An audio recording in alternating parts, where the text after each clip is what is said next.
Question number देखिए, यहाँ पर रस टॉपिक से लिया गया है। पहला प्रश्न आपके सामने है, साहित्य में रस का क्या अर्थ होता है? चलिए कमेंट करिए, साहित्य में रस का क्या मतलब होता है। बहुत ही आसान प्रश्न है और बिल्कुल देखिए यहाँ पर जवाब आ गया, साहित्य से मिलने वाली आनंदानुभूति। बिल्कुल सही जवाब है। अगला प्रश्न बताइए। यहाँ पर आपको बताना, सहृदय की अवधारणा किस संप्रदाय से संबद्ध है? सहृदय की अगर हम बात करेंगे तो यहाँ पर भी आंसर आपका क्या होगा? रस हो जाएगा।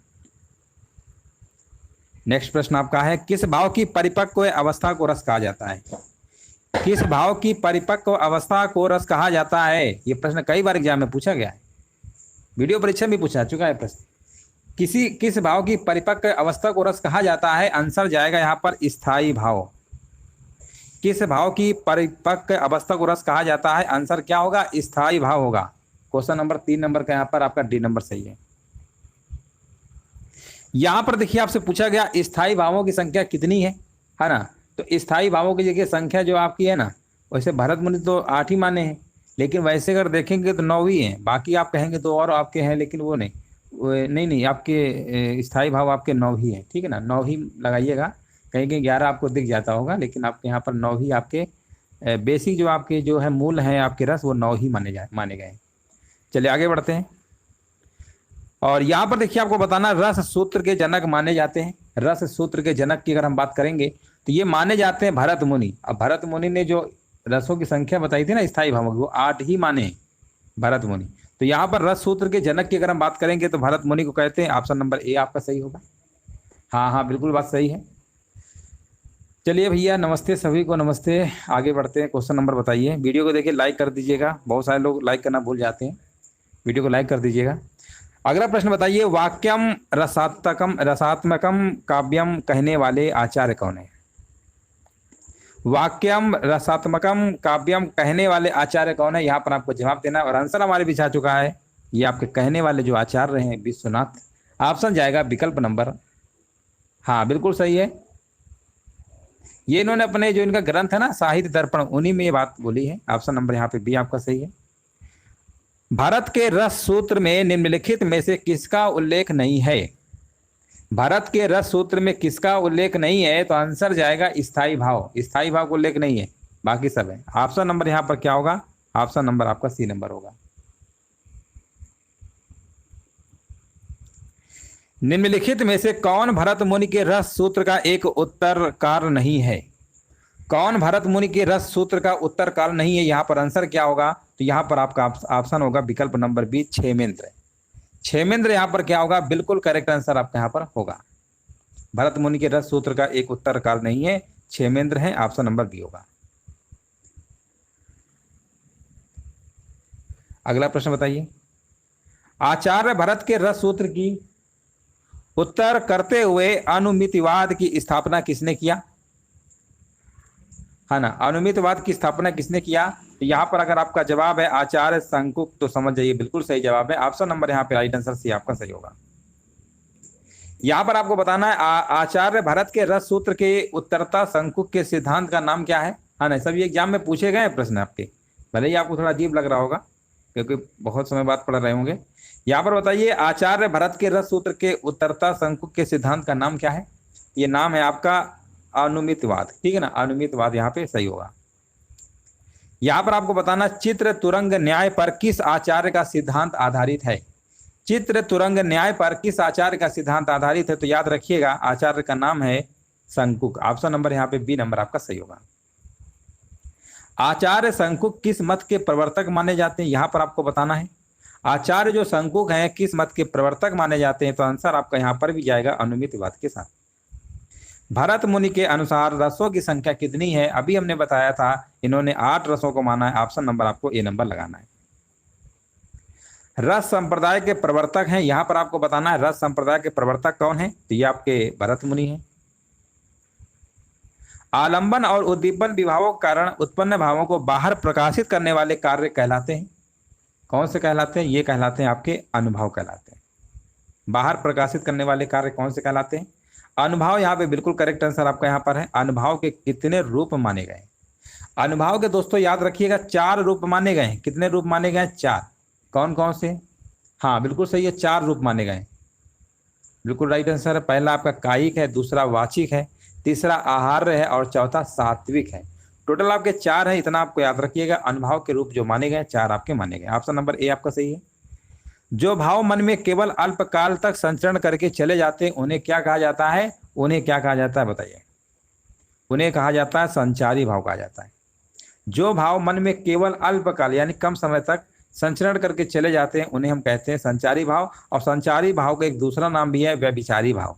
व्यभिचारी भाव कहिए, संचारी भाव कहिए, बात एक ही है। और संचारी भावों की अगर हम आपसे कहें संख्या कितनी है तो संख्या याद रखिएगा 33 है आपकी। संचारी भावों की संख्या कितनी है आपकी? 33 है, ये भी आपको याद रखना है। अब अगला प्रश्न देखो, पूछ भी लिया गया है, संचारी भावों की संख्या कितनी है? तो ये आपकी 33 है, 33।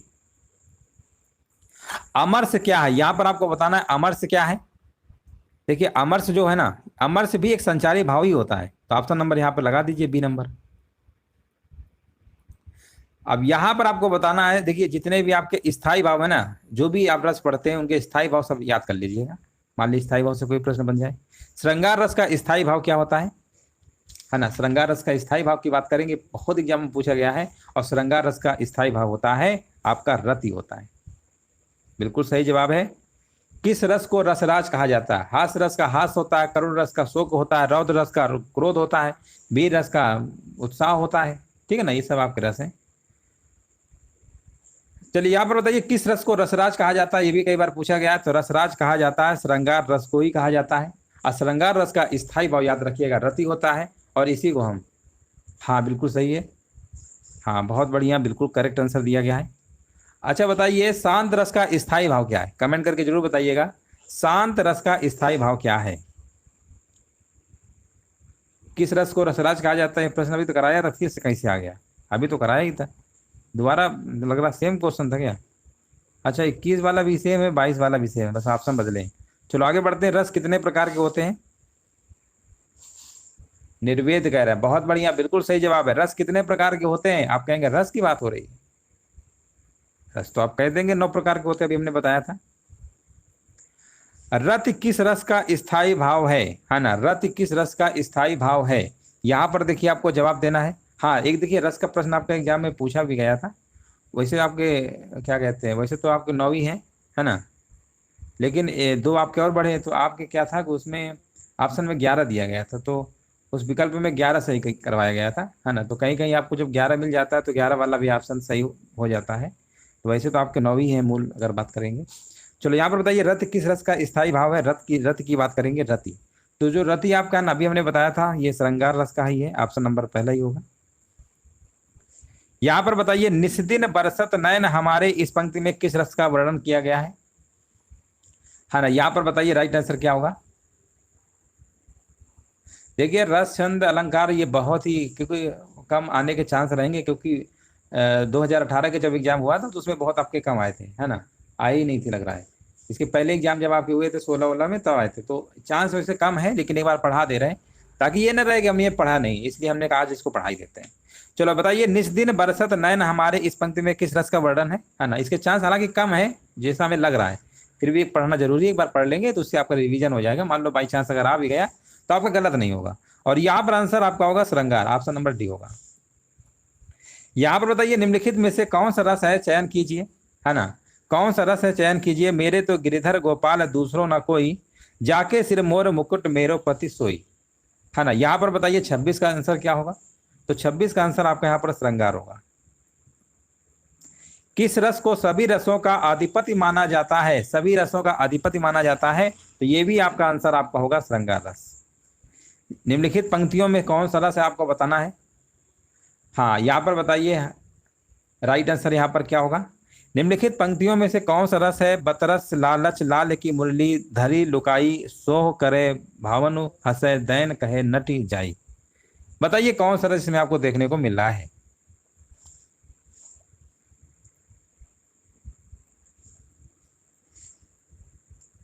हाँ यहाँ पर बता रहे हैं श्रृंगार रस ही होगा। ऑप्शन नंबर यहाँ पर भी सी आपका सही होगा, ठीक है ना। यहाँ पर भी आपका राइट आंसर आपका है। हा रघुवीर देव रघुराया के ही अपराध विसारे दाया, उपयुक्त गद्दांश में कौन सा रस है ना? इसमें अगर हम बात करेंगे तो यहाँ पर वियोग श्रृंगार है आपका, है ना। तो यहाँ पे आंसर क्या होगा? वियोग श्रृंगार लगाएंगे, है तो श्रृंगार लेकिन उसमें कौन सा वियोग है? देखो श्रृंगार रस के दो भेद होते हैं, एक संयोग श्रृंगार होता है, एक दूसरा वियोग श्रृंगार होता है, ठीक है ना। तो लेकिन राजा भोज ने श्रृंगार रस को रसराज की उपाधि दिया, लेकिन इसमें भी दो कैटेगरी है, तो यहाँ पर वियोग लगाएंगे, है ना, ऑप्शन नंबर बी। प्रश्न में उपर्युक्त रस के लिए सही विकल्प आपको चुनना। हे खग मृग हे मधुकर श्रेणी, तुम देख सीता मृग नैनी। ये प्रश्न कई बार एग्जाम में पूछा जा चुका है। हाँ, यहाँ पर भी वियोग श्रृंगार रस है ना, वियोग श्रृंगार है। निम्नलिखित में से कौन सा रस विभत्स का विरोधी है? विभत्स का विरोधी की अगर हम बात करेंगे तो आंसर यहाँ पर आपका होगा श्रृंगार। श्रृंगार जो है ना, विभत्स का क्या होता है? विभत्स वाले घृणा होता है, उसका क्या ये उससे संबंधित है विभत्स। देखो विभत्स रस का स्थायी भाव क्या होता है? जुगुप्सा होता है। विभत्स रस का स्थायी भाव क्या होता है? जुगुप्सा यानी घृणा होता है, ठीक है ना, याद रखिएगा। और श्रृंगार रस समझते ही इसका स्थायी भाव रति, रति मतलब प्रेम होता है। प्रेम और घृणा आपस में अपोजिट हो गए, आंसर आपका हो जाएगा। अब भयानक रस का स्थायी भाव भय होता है। वीर रस का स्थायी भाव उत्साह होता है। करुण रस का स्थायी भाव शोक होता है। अगला प्रश्न बताइए। आखियां हरि दर्शन की भूखी, कैसे रहे रूप रस रांची, अय बतियां सुनि रूखी। उपरोक्त पंक्तियों में कौन सा रस है? 32 नंबर के यहाँ पर बताया जा रहा है, यहाँ पर भी आंसर आपका वियोग श्रृंगार रस होगा। हास रस का स्थायी भाव पूछा गया तो हास होता है। निम्नलिखित में से करुण रस का स्थायी भाव कौन सा है? यहाँ पर देखिए करुण रस का स्थायी भाव पूछा गया है, तो करुण का आपका क्या होगा? करुण का आपका शोक हो जाएगा। ऑप्शन नंबर बी आपका सही है। दे की सुदामा की दीन दशा, करुणा करिकै करुणा निधि रोए में कौन सा रस है ना। यहाँ पर देखिए 35 नंबर का आपको जवाब देना है। दे की सुदामा की दीन दशा, करुणा करिकै करुणा निधि रोए में कौन सा रस है? यहाँ पर भी आंसर आपका करुणा लिखा है, तो करुणा ही हो जाएगा। आगे बढ़ते हैं। दी गई पंक्तियों में रस बताइए। प्रिय व मेरा प्राण प्यारा कहाँ है, दुख जल निधि में डूबी का सहारा कहाँ है। और यहाँ पर भी देखिए जवाब हमारे पीछे आ चुका है, कह रहे हैं सी नंबर होगा, करुण, बिल्कुल सही बात है। और अगला प्रश्न बताइए। निम्नलिखित में से किस रस का स्थायी भाव शोक है? किस रस का स्थायी भाव शोक है? तो आप कहेंगे शोक की बात हो रही है, शोक तो आपका करुण है, ऑप्शन नंबर सी होगा। रौद्र रस का स्थायी भाव क्या होता है? तो रौद्र रस का स्थायी भाव बता चुके हैं, क्रोध होता है। क्रोध किस रस का स्थायी भाव है? आप कहेंगे रौद्र। वीर रस का स्थायी भाव क्या है? वीर रस का स्थायी भाव आपका उत्साह होगा। आगे नदियां हैं बड़ी अपार में कौन सा रस होगा? आगे नदियां हैं बड़ी अपार में रस कौन सा होगा? तो यहाँ पर आपका वीर रस हो जाएगा। उत्साह किस रस का स्थायी भाव है? अभी हमने बताया था, उत्साह किसका है बताइए?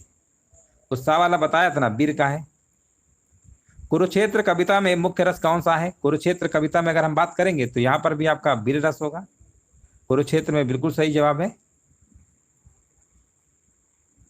कुरुक्षेत्र किसकी रचना है? आप सभी जानते ही होंगे, रामधारी सिंह दिनकर जी की है। वीर तुम बढ़े चलो, धीर तुम बढ़े चलो, सामने पहाड़ हो किसिंग की दहाड़ हो। ये बहुत पहले आपने पढ़ा होगा, ये कविता आपने जब छोटे क्लास में पढ़ते होंगे ना, तो कविता बहुत पढ़ते होंगे, क्योंकि हमें अच्छे से याद है। और यहाँ पर आपका वीर रस होगा, ऑप्शन नंबर सी।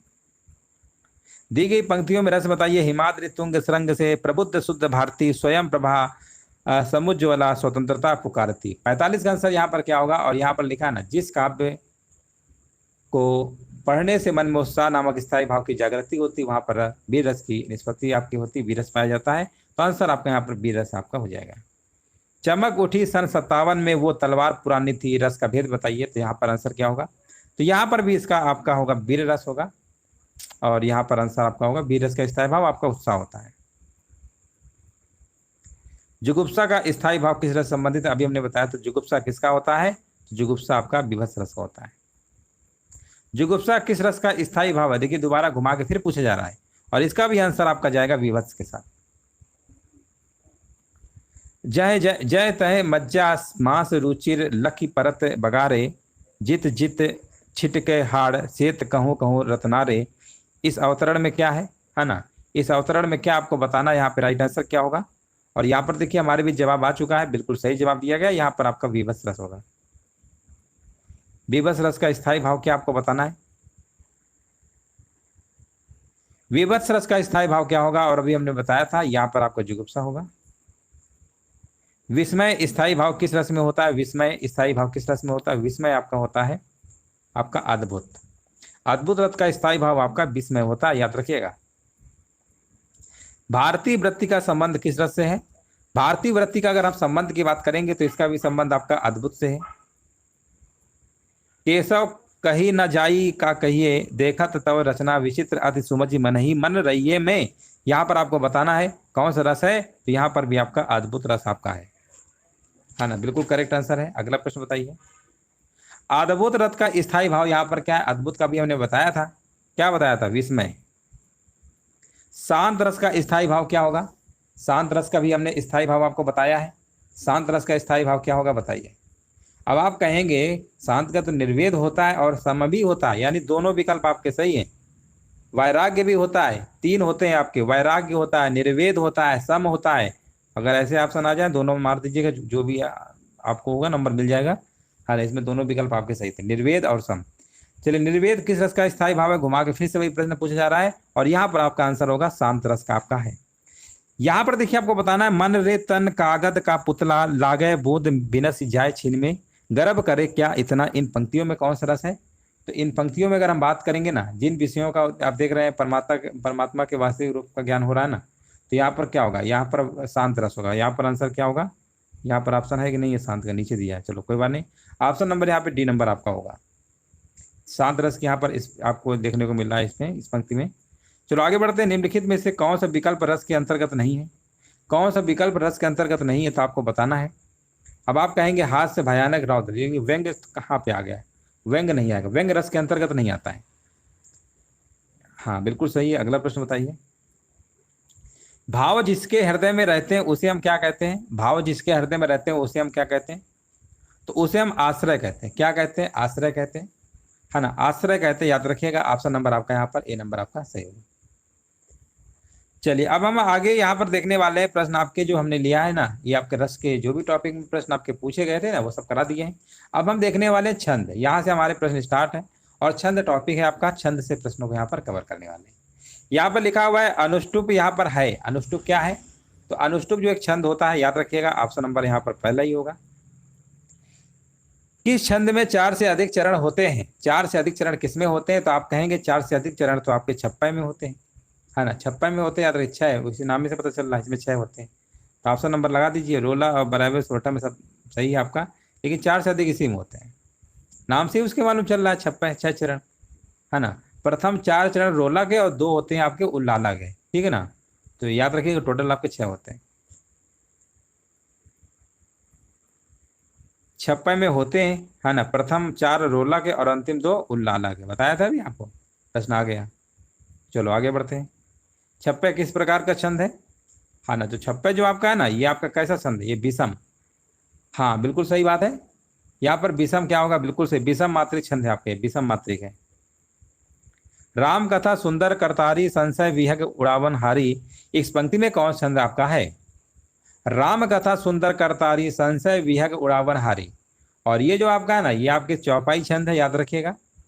हाँ चौपाई, बिल्कुल चौपाई सब मात्रिक छंद होता है। चौपाई कैसा होता है? सब मात्रिक छंद होता है। और इसमें भी आपके 4 चरण होते हैं, और प्रत्येक चरण में आपकी 16-16 मात्राएं होती हैं।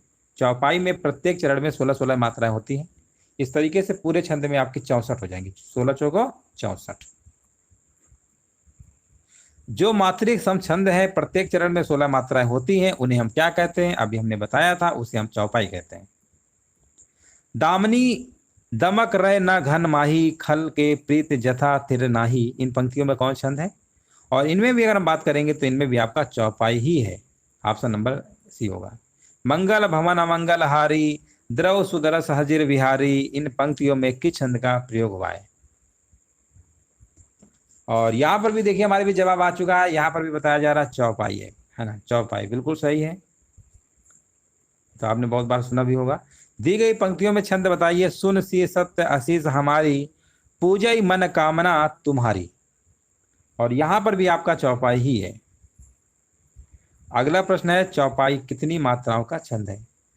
अभी हमने बताया था चौपाई आपका 16 मात्राओं का छंद है।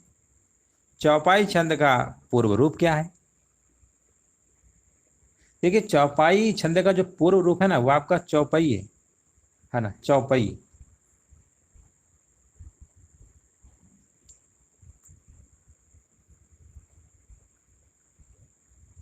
चौपई वह सब मात्रिक छंद जिसके प्रत्येक चरण में 24-24 मात्राएं और प्रत्येक चरण में 11वीं एवं 13वीं मात्रा पर यति होती है, कौन सा छंद आपका कहा जाएगा? बहुत ही इंपॉर्टेंट प्रश्न आपका ये है। प्रत्येक चरण में 24-24 मात्राएं और प्रत्येक चरण में 11वीं एवं 13वीं मात्रा पर यति होती है, कौन छंद होता है? तो याद रखिएगा, आपका समात्रिक छंद है, उसका नाम है रोला। बहुत बढ़िया, बिल्कुल सही जवाब दिया गया है। हम जो कुछ देख रहे हैं सुंदर है, सत्य नहीं है, यह दृश्य जगत भाषित है, बिन कर्म शिवत्व नहीं है, उपर्युक्त काव्य पंक्तियों में कौन सा यहाँ पर आपका छंद है? और यहाँ पर पहला विकल्प देखिए लिखा हुआ है, हाँ यहाँ पर आप देख सकते हैं,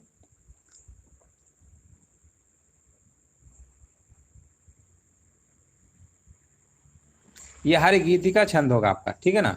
पहला ही विकल्प आपका सही है।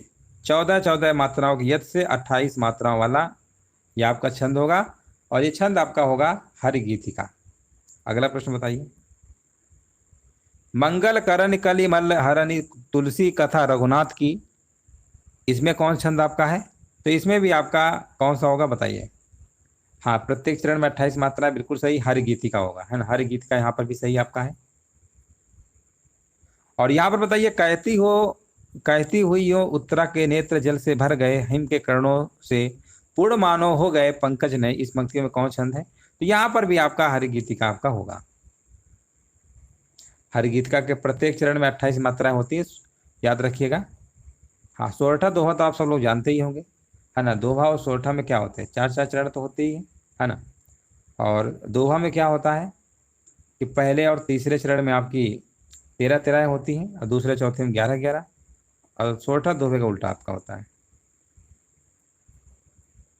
अवधि का निजी छंद बताइए, यहाँ पर क्या होगा अवधि का? तो अवधि का निजी छंद आपका क्या होगा? याद रखिएगा, बरावे, ऑप्शन नंबर ए होगा। जिस छंद के प्रथम और तृतीय चरण में 12-12 मात्राएं एवं द्वितीय और चतुर्थ में 7-7 मात्राएं होती हैं, साथ ही सम चरणों के अंत में जगड़ जगड़ ये जो है ना, ये आपका है वो छंद, बताइए कौन सा है? तो वो भी आपका बरावय है, बरावय, बरवय, है ना, बरवय आपका है।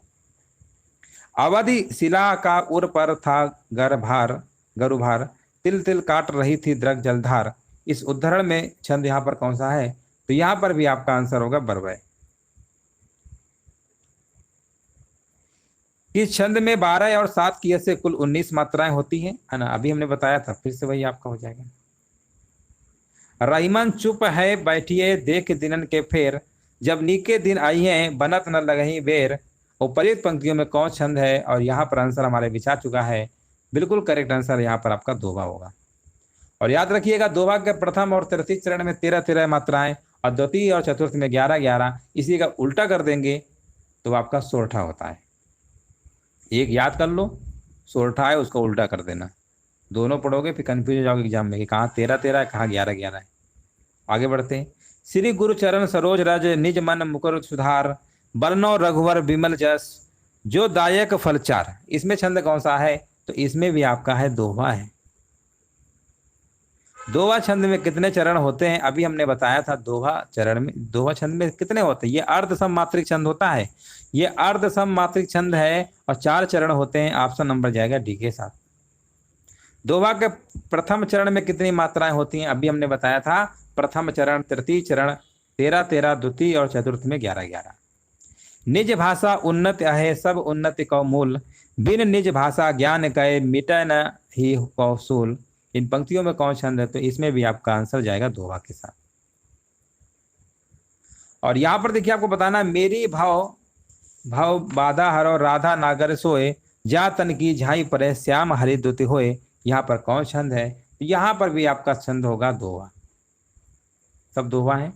दोहा छंद की प्रत्येक पंक्ति में कितनी मात्राएं होती हैं, यहाँ पर आपको बताना है।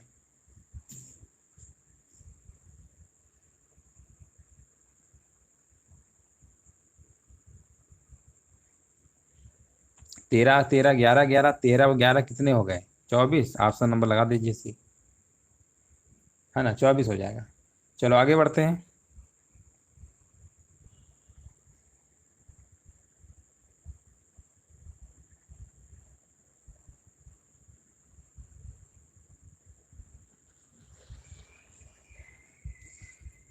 चलिए आगे बढ़ते हैं। सोरठा के प्रथम चरण में कितनी होती हैं? सोरठा देखिए आ गया, उल्टा होता है दोहा का, बताया था अभी आपको, ये भी अर्धसमात्रिक छंद है। तो यहाँ पे आंसर क्या होगा? देखो इसमें उसमें प्रथम हो रही थी 13, इसमें 11 होगी, है ना। चलो आगे बढ़ते हैं। शिल्पगत आधार पर दोहे से उल्टा छंद कौन सा है? तो सोरठा है, अभी हमने बताया था आपको। जी सुमिरत सिद्ध होई, गणनायक करिवर बदन, करहूं अनुग्रह सोई, बुद्धि रास शुभ गुण सदन। यहाँ पर बताइए छंद कौन सा है? और यहाँ पर अगर आपका जवाब आ रहा है छंद यहाँ पर सोरठा, तो समझ जाइए बिल्कुल सही जवाब है, ऑप्शन नंबर बी होगा। मात्रा क्रम की दृष्टि से दोहा के ठीक विपरीत, दोहा के ठीक विपरीत पढ़ने वाले छंद का नाम क्या है? तो यहां पर भी जवाब आपका हो जाएगा सोरठा। शिल्पगत आधार पर दोहे से उल्टा छंद सोरठा। कि छंद का प्रथम और अंतिम शब्द एक सा होता है। प्रथम और अंतिम शब्द एक सा होता है, तो याद रखिएगा प्रथम और अंतिम शब्द एक सा होता है कुंडलियां। कुंडलिया छंद में कितने चरण होते हैं? तो आप कहेंगे इसमें भी तो आपके चरण कितने होते हैं? कुंडलिया में कितने होते हैं? इसमें 6 होते हैं, ठीक है ना। कुंडलिया में कितने होते हैं? 6 होते हैं। चलो आगे बढ़ते हैं। या लकुटी अरु कामरिया पर राज तिहुपुर को तजी डारो में छंद कौन सा है? 34 नंबर। और 34 नंबर का यहाँ पर जवाब आ चुका है, बिल्कुल सही है। यहाँ पर बता रहे हैं आपका सवैया। हाँ बिल्कुल करेक्ट आंसर दिया गया है। यहाँ पर बताइए इनमें से कौन वार्णिक छंद है? वार्णिक छंद देखिए आपको बताना है यहाँ पर आंसर क्या होगा। 35 नंबर का देखिए आपको जवाब देना है। तो वार्णिक जो छंद आपका है ना, यहाँ पर आंसर आपका सवैया होगा, ठीक है ना, ऑप्शन नंबर सी है। किस छंद में 26 मात्राएं होती हैं तथा 14-12 पर यति होती है? तो यहाँ पर भी जवाब आपका क्या होगा? यहाँ पर आपका आंसर हो जाएगा गीतिका, है ना। गीतिका यहाँ पर आपका आंसर हो जाएगा। ये भी वीडियो परीक्षा 2016 में प्रश्न आपको पूछा गया था, याद रखिएगा। किस छंद में 26 मात्राएं होती है और 14-12 पर यति होती है? तो आंसर आपका यहाँ पर क्या होगा? गीतिका। घनाक्षरी छंद यहाँ पर कौन सा है? तो यहाँ पर आपका आंसर हो जाएगा वर्णिक। आंसर क्या होगा? वर्णिक होगा। निम्नलिखित में से मात्रिक छंद यहाँ पर कौन सा नहीं है ना। मात्रिक छंद यहाँ पर कौन सा नहीं है आपको बताना है 38 नंबर में। तो मात्रिक छंद यहाँ पर कौन सा नहीं है? तो आपका यहाँ पर आंसर हो जाएगा मंदा क्रांता। सारसी छंद में यहाँ पर क्या क्या होता है? सरसी, है ना। सरसी छंद में होता है, तो यहाँ पर याद रखिएगा 27 मात्राएं, 16-11 पर यति, अंत में गुरु लघु, ऑप्शन नंबर डी होगा। इनमें से कौन सी छंद शास्त्र की प्रथम पुस्तक है? छंद शास्त्र की प्रथम पुस्तक की बात करेंगे तो यहाँ पर आपका छंद सूत्र है। मात्रिक छंदों में मात्रा कितने प्रकार की होती है? तो मात्रिक छंदों में मात्रा की बात करेंगे ना, तो ये आपके 2 प्रकार की होती है, याद रखिएगा ऑप्शन नंबर यहाँ पे, एक ह्रस्व और दीर्घ, 2 ही प्रकार की होती है। मात्रिक छंद आपके कई हैं, दोवा, सोरठा, चौपाई, बराबर, रोला, उल्लाला, कुंडलियां, छप्पे, सब आपके क्या, ये तो आपके मात्रिक छंद ही तो है। यहाँ पर बताइए निम्नलिखित उनके छंदों को उनके सुमेलित करना, देखो है ना, काफी बड़ा प्रश्न है ये, थोड़ा सा छोटा कर दे रहे हैं, है ना। चलो यहाँ पर देखिए सुमेलित करिए। 42 का आंसर यहाँ पर क्या होगा? ठीक है, जब मैं था तब हरी नहीं, अब हरी है मैं नहीं, ये आपका दोहा है ना। ये तो कन्फर्म हो गया, ए का दोहा है। ए का चौथा कहाँ पे है? 2 विकल्प है, या तो सी सही होगा या डी सही होगा, और चेक कर लेते हैं। हाँ बिल्कुल सही है, और लिखा हुआ है राम को रूप निहारा जानकी, कंकन के नख की परछाई, है ना। तो ये तो आपका जो लिखा है ये तो सवैया है। तो दूसरे बी का क्या है? बी का सवैया लिखा है ना, तो यहाँ पर यानी बी का पहला होगा, और बी का पहला यहाँ पर ऑप्शन नंबर डी पे ही है ना, ऑप्शन नंबर डी पे ही है। तो डी नंबर आप मार दीजिए। अगला प्रश्न बताइए, अराती सैन्य सिंधु में सुबाडवाग्नि से जलो, प्रवीर हो जई बनो, बढ़े चलो में कौन सा गढ़ होगा, है ना। 43 नंबर का आपको बताना है। और 43 नंबर में यहाँ पर आपका हो जाएगा जगड़ रगड़, जगड़ रगड़ जगड़ गुरु, है ना। तो ऑप्शन नंबर यहाँ पे राइट आंसर आपका हो जाएगा। कौन सा छंद का प्रकार नहीं है ना। तो देखिए यहाँ पर कौन छंद का प्रकार नहीं है, दृष्टांत पहला ही विकल्प आपका हो जाएगा, बाकी सब आपके हैं। यहाँ पर पहला ही विकल्प आपका राइट आंसर आपका है। छंद पढ़ते समय आने वाले विराम को क्या कहते हैं? छंद पढ़ते समय आने वाले विराम को क्या कहते हैं? उसे हम यति कहते हैं। छंद से संबंधित गणों की सही संख्या कितनी है? छंद से संबंधित गणों की सही संख्या कितनी है? याद रखिएगा आपके 8 हैं, याद रखिएगा गण आपके 8 है ना। इसका एक फार्मूला भी है, यमाता राजभान सर्गा करके है ना। उससे आप यगड़ मगड़ तगड़ जगड़ रगड़ ये सब निकाल सकते हैं, मात्राएं कितनी की है, ये सब आपका फार्मूला बेस्ड है। चलिए आगे बढ़ते हैं। उस फार्मूले से याद रखेंगे तो 3 3 का सेट बनाएंगे, ऑटोमेटिक आपको मालूम हो जाएगा किसमें कितनी मात्राएं। यहां पर बताइए, छंद शास्त्र के प्रणेता आचार्य माने जाते हैं, और ये माने जाते हैं आपके बी नंबर पिंगल। अगला प्रश्न बताइए, निम्न में से सम मात्रिक छंद का कौन सा उदाहरण है? सम मात्रिक छंद का बात हो रहा है तो सम मात्रिक आपका यहाँ पर क्या होगा? चौपाई होगा। देखिए दोहा सोरठा आपके अर्धसम मात्रिक छंद हैं, अर्धसम है ना, ये अर्धसम नहीं है, ये सम मात्रिक होता है आपका चौपाई। चरण में मात्राओं की संख्या कम से अधिक के आधार पर मात्रिक छंदों का सही अनुक्रम कौन सा होगा? तो यहाँ पर आपको बताना है, अगर क्रम की बात करेंगे चौपाई में देखिए मात्राओं की संख्या 16 है ना, प्रत्येक चरण में 4 4 होते ही है, और इसमें होती है पीयूष वर्धक में आपकी 19 होती है, इसमें 24 होती है, और इसमें आपकी 26 होती है। रोला में 24, गीतिका में 26। आंसर जाएगा विकल्प नंबर डी के साथ। इनमें से कौन सा मात्रिक छंद है आपको बताना है। तो मात्रिक छंद की बात करेंगे तो यहाँ पर आंसर आपका क्या होगा? ये चौपाई, दोहा, रोला है, ये सब आपके मात्रिक छंद है। अर्धसम मात्रिक छंद आपको बताया था सोरठा होता है आपका।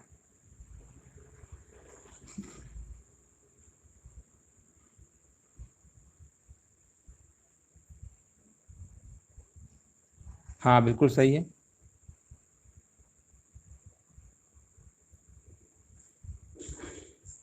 केवल मात्रिक छंद किस विकल्प में है छाटिए, है ना। मात्रिक छंद देखिए आपको बताना है किस विकल्प में है, आपको यहाँ पर छाटना है। तो यहाँ पर आपका हो जाएगा चौपाई, दोहा, रोला, ठीक है ना, चौपाई, दोहा और रोला।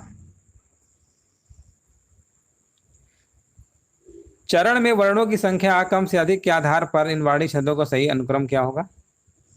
है ना, यहाँ पर देखिए आपको क्रम बताना है क्या होगा।